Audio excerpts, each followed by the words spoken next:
This could be one of the biggest wealth transfers that we'll ever see. Donald Trump wants to bring manufacturing back to the United States, and there is a good chance that he will succeed at that, but there is going to be a very hefty price. That hefty price will be paid by the most Americans. On the other side, corporations will enormously profit out of it. So most Americans will most likely get slightly poorer as a result of that. However, if you position yourself correctly, you might profit out of it and will make a lot of money. So let me explain exactly what's happening and how you can position yourself correctly to profit out of this transition. If you're ready, give this video a thumbs up and let's get right into it. United States was once upon a time the country that produced mostly everything. Back in 1950, United States literally manufactured 50% of all the goods in the world, and the United States was a leader in manufacturing.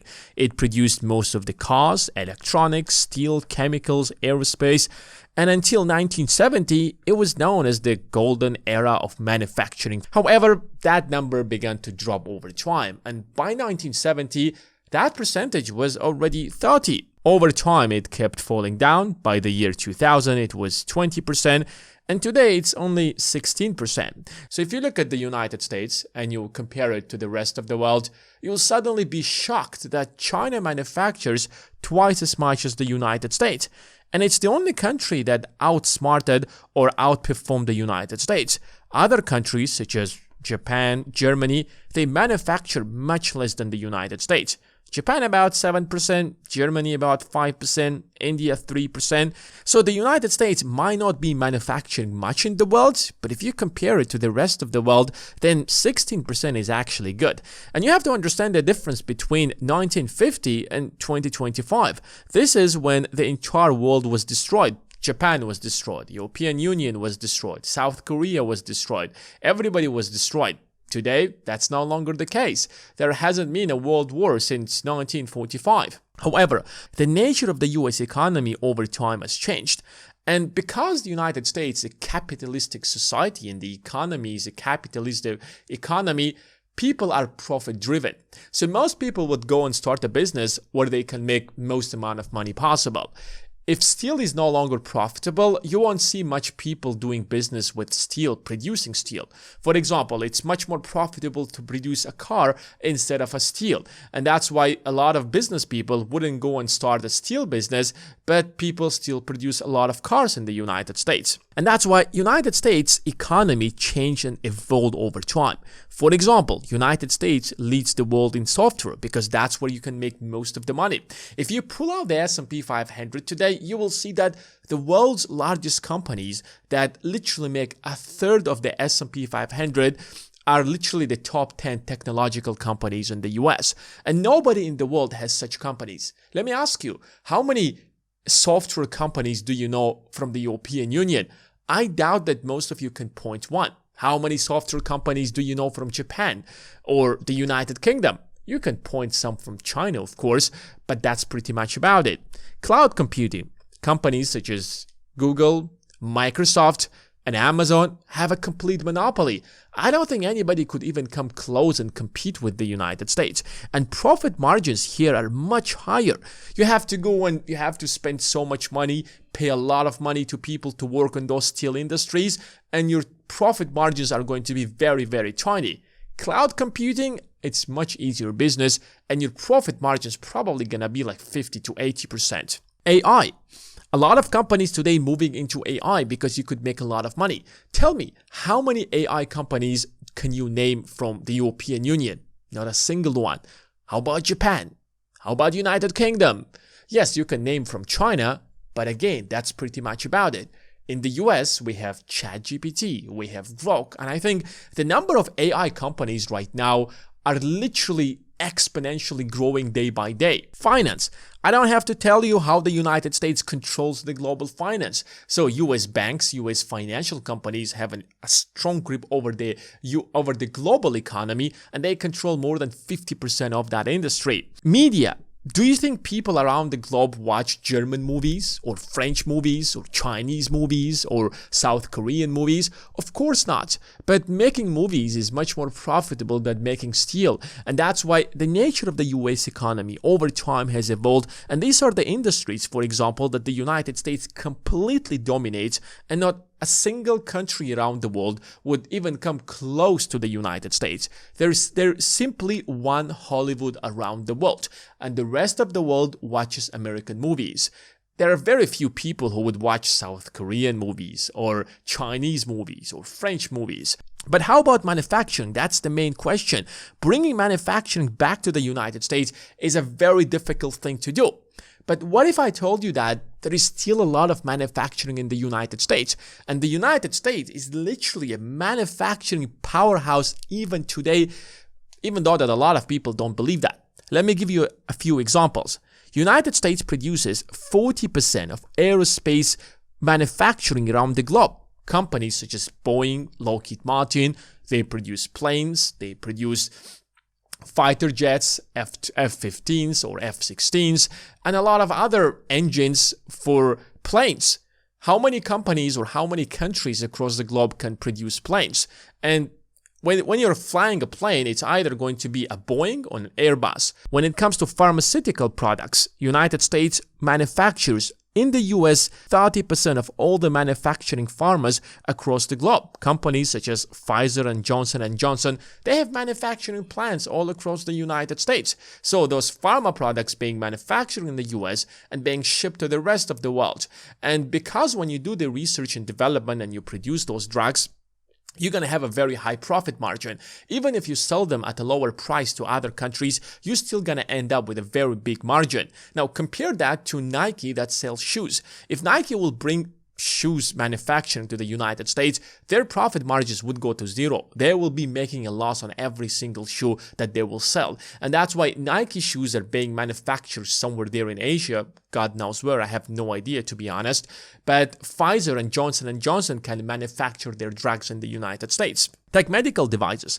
The US produces 45% of all medical devices that is being exported in the world, because those sophisticated technologies that you see when you go to a hospital, when you go to a very fancy hospital and you see those huge machines, most of them, almost half of them, are being manufactured in the United States by the US companies, and the profit margins on them are extremely huge. And because US economy is such an advanced economy, people would rather go and do this business instead of producing, for example, steel, because it's much more profitable, because you don't have much competition, because not many people or not many businesses or not many countries can replicate that and compete with you. Military.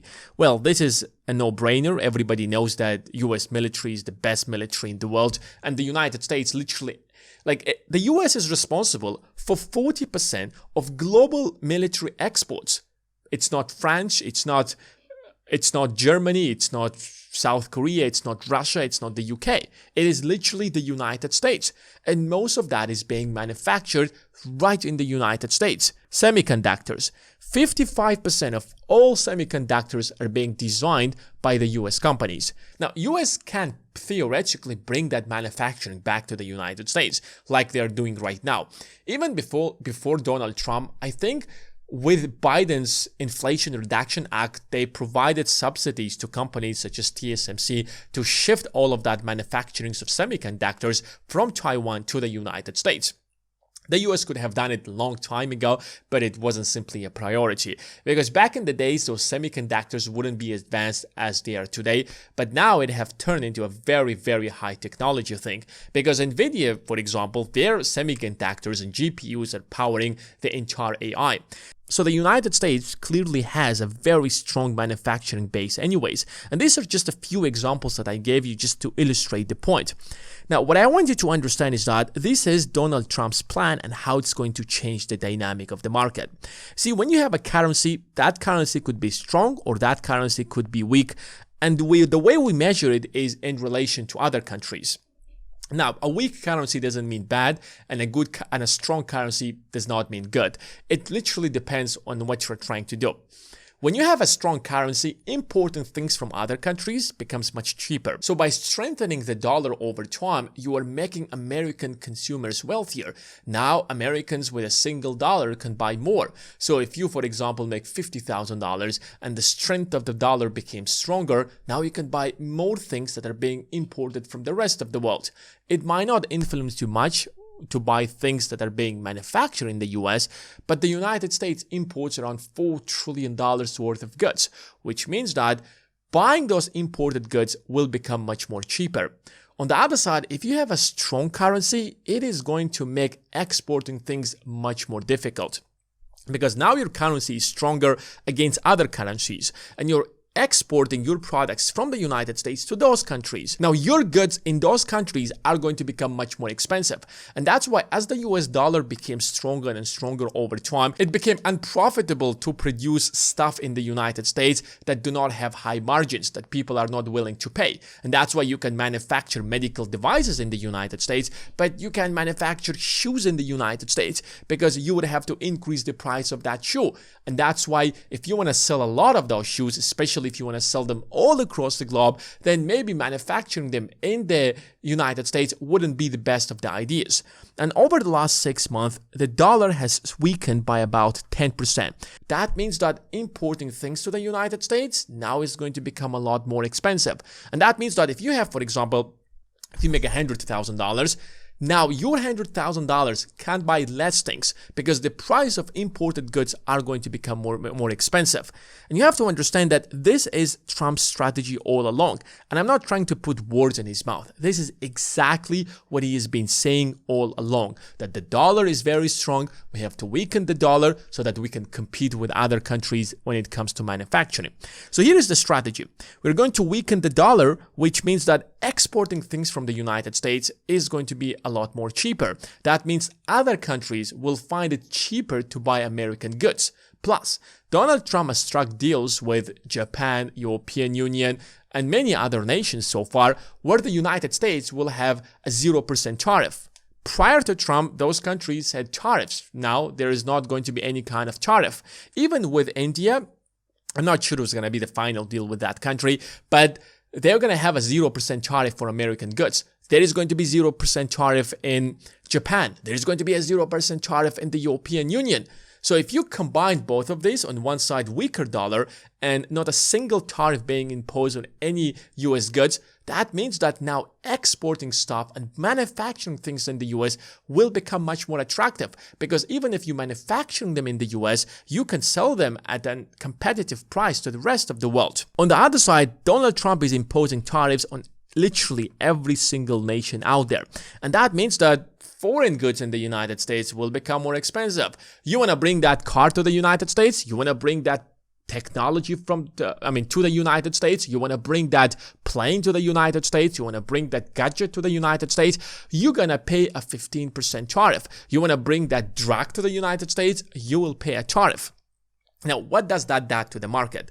On one side, if you are looking at it from the perspective of the consumer, you're losing, because now either you are going to pay a much higher price for the imported goods, or you will buy the expensive American product. Because now, if you're an American manufacturer in the United States, you don't have to worry about some foreign company undercutting you in price, because they will also raise their prices since they have to pay a 15% tariff or a 20% tariff or whatever the final number is going to be. So the final consumer is going to lose. Now, if you make $100,000, basically your $100,000 will be able to buy less things, maybe $90,000, maybe $85,000. Yes, you are making the exact same amount of money, but now you are paying because you're helping the US manufacturers to compete in the United States. And that means that nobody can undercut US companies in the United States in prices, because everyone's prices will be artificially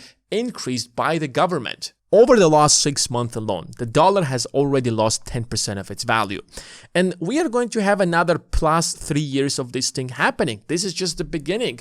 We are not even 1 full year into Trump presidency, and there is another 3 full years that is waiting for us, which means that the dollar could possibly weaken by another 10 to 15%. So companies that already manufacture in the United States will see very high margins.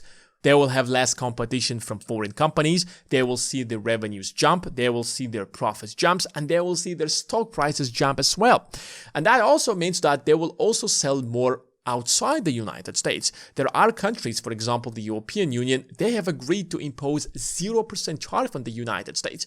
Just imagine for a moment how much money these companies from now onwards will be making in the European Union, in Japan, and the rest of the world. Now, there are a lot of things that you can criticize about Trump's trade deals, and I have done multiple videos talking about that. You can find them on the channel. But this is actually really great for American manufacturers. It will hurt American consumers, but it will greatly benefit American manufacturers. Now, the way you profit out of it is that you analyze and you find the companies, the US manufacturers who are already established businesses and have the best chance to profit out of it. You don't go and invest in low manufacturing products in the US. Don't assume for a moment that Nike tomorrow will be opening a manufacturing plant in the United States and they will be producing shoes. That is not happening because it will be unprofitable anyways. But the companies who already have an established base in the United States and have been manufacturing over here and have really good margins have the biggest potential to win out of this. And who is going to pay the price for all of that? Exactly, the American consumers who will now be able to buy less things. And if you want to know which stocks exactly I will be investing to profit out of it, then you can find that out by checking the first link in the description of this video. I hope all of you will make a great amount of money out of this opportunity. That's it for today. Thanks for watching, and I will see you in the next one.